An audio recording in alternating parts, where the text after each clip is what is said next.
Hi friends, ఎలా ఉన్నారు అందరూ? ఈరోజు నేను ఎంతో టేస్టీగా ఉండే వంకాయ రోటి పచ్చడి చూపించబోతున్నాను. ఫస్ట్ మనం వంకాయని ఈ విధంగా గ్యాస్ మీద కాల్చుకోవాలి.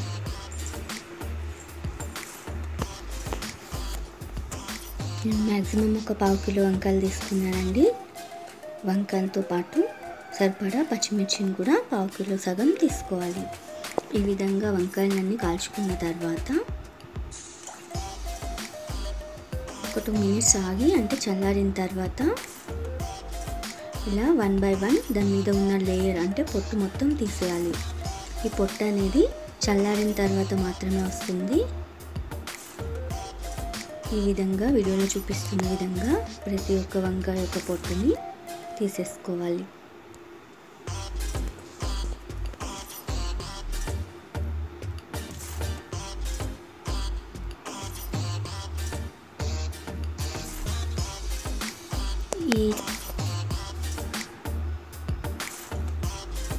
ఇలాగా తొడిమ కూడా తీసేసుకోండి. ఇలా మొత్తం వంకాయలు మొత్తం తీసేసుకొని ఇలా పక్కకు పెట్టుకోండి. నెక్స్ట్ ఒక కడాయి పెట్టుకొని ఆయిల్ పోసుకొని కొంచెం జీలకర్ర వేసుకోండి. జీలకర్ర వేగిన తర్వాత దీంట్లో కట్ చేసుకున్న పచ్చిమిర్చిని కూడా యాడ్ చేసుకోవాలి.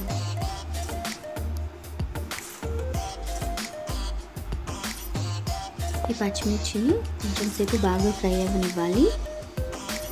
నెక్స్ట్ దీంట్లోని పల్లీలు కూడా యాడ్ చేసుకోండి, ఎందుకంటే మీకు టైం సేవ్ అవుతుంది. ఇవి రెండు కలిపి ఫ్రై చేసుకోండి. విడివిడిగా ఫ్రై చేసుకోవడం కన్నా కలిపి ఫ్రై చేసుకుంటే టైం కూడా సేవ్ అవుతుంది.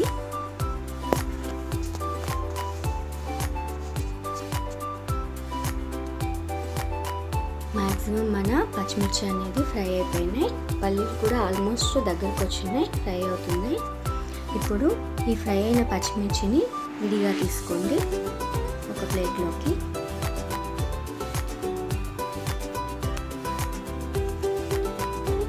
నెక్స్ట్ పల్లీలను కూడా వేరేగా ఒక ప్లేట్లోకి తీసుకోండి, ఎందుకంటే ఇవి రెండు కలిపి నూరలేము, అందువల్ల వేరువేరుగా తీసుకోవాల్సి వస్తుంది. అదేవిధంగా నెక్స్ట్ 1 టమోటా పీసెస్గా కట్ చేసుకొని ఇలా ఫ్రై చేసుకోండి. ఈ టమోటాస్ ఎక్కువసేపు అవసరం లేదండి, ఒక్క 2 మినిట్స్ ఫ్రై అవ్వనివ్వండి. దీంట్లో మన వంకాయ మిశ్రమాన్ని కూడా యాడ్ చేసుకొని ఒక 2 మినిట్స్ ఆయిల్లో ఫ్రై చేస్తే మంచి టేస్ట్ వస్తుంది. అందుకోసం ఒక ఆయిల్లో 2 మినిట్స్ ఫ్రై చేసుకోండి. ఇవి ఫ్రై అయిపోయిన తర్వాత నెక్స్ట్ మనం ప్రాసెస్లోకి వెళ్ళిపోదాం. ఈ విధంగా రోల్ దగ్గర అన్నీ శుభ్రం చేసి పెట్టుకోండి, అన్నీ రెడీ ఉంచుకోండి. నెక్స్ట్ రోటీలో ఇలా పల్లీలు యాడ్ చేసుకొని మెత్తగా నూరుకోండి.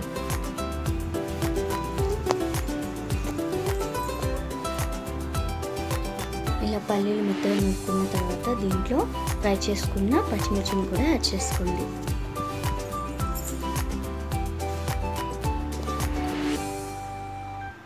ఇలా పచ్చిమిర్చిని బాగా మెత్తగా నూరుకోవాలి.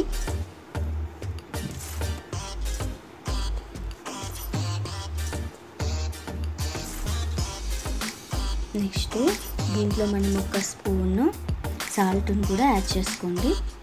ఇప్పుడు యాడ్ చేసుకుంటే టేస్ట్ బాగుంటుంది.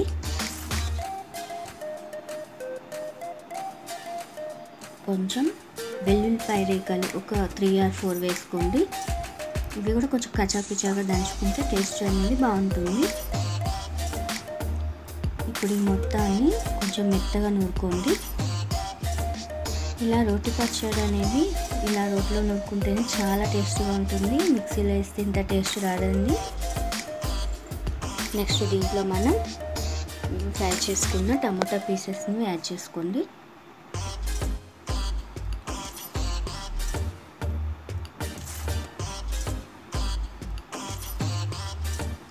ఈ టమాటాస్ని కూడా ఇలా యాడ్ చేసుకొని కొంచెం సేపు మెత్తగా ఇలా నూరుకోవాలి.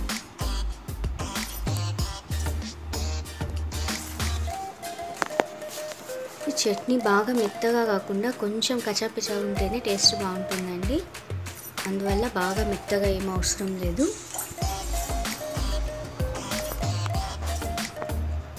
ఇలా ఇవి మొత్తాన్ని బాగా నూరుకోండి ఒకసారి.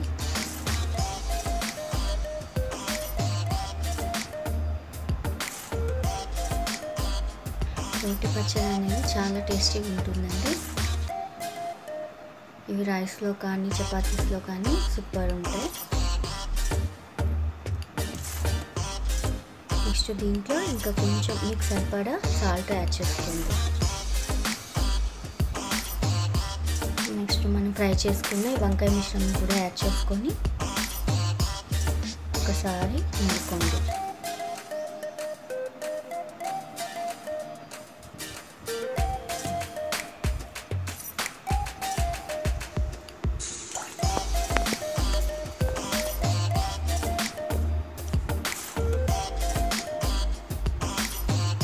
ఈ వంకాయతో చట్నీ అనేది చాలా టేస్ట్ వస్తుంది.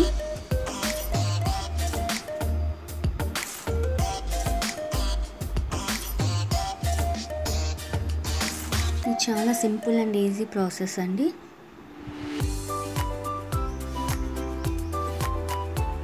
ఈ రైస్లో విత్ కాకరకాయ ఫ్రైతో చట్నీ అనేది అదిరిపోతుంది. అందరూ తప్పకుండా ట్రై చేయండి.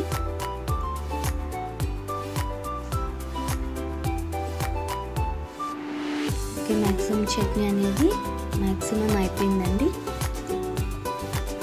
నెక్స్ట్ ఈ చట్నీ మొత్తం మనం ఒక బౌల్లోకి తీసుకుందాం.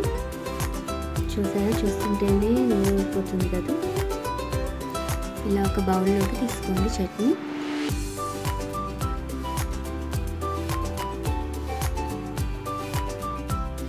పోపు వేసుకుందాం. ఈ చట్నీని కొంచెం ఆయిల్ పోసుకొని కొంచెం జీలకర్ర, మినపప్పు,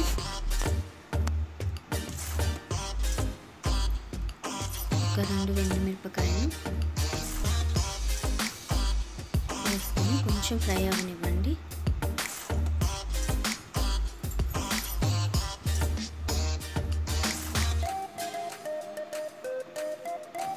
ఈ చట్నీలో ఈ పోపు వేస్తే చాలా టేస్ట్ ఉంటుందండి. అదేవిధంగా దీంట్లో కొంచెం చిటికెడు, ఎక్కువ అవసరం లేదు, పసుపుని కూడా యాడ్ చేసుకోండి.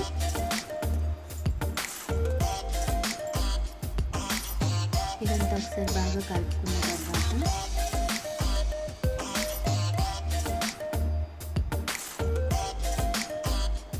దీంట్లో కొంచెం మనం కరివేపాకుని కూడా యాడ్ చేసుకోవాలండి. కరివేపాకు లేని పోపు అనేది ఊహించలేము.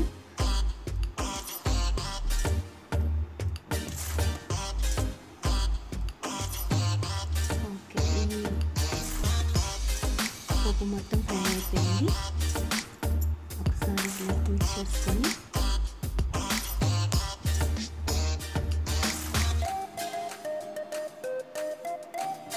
ఈ పోపు మొత్తం ఇలా మనం నూరుకున్న చట్నీలో యాడ్ చేసుకోండి. చూసారా, పోపు వేస్తే చట్నీ ఉడికే మారిపోయింది. అందరూ తప్పకుండా ట్రై చేయండి. చట్నీ అనేది చాలా టేస్ట్గా ఉంటుంది. ఇలా రోటి పచ్చడి ఇష్టపడే వాళ్ళు తప్పకుండా లైక్ చేయండి. థ్యాంక్స్ ఫర్ వాచింగ్ అండి. నా ఛానల్ని తప్పకుండా సబ్స్క్రైబ్ చేయండి. Thanks for watching once again.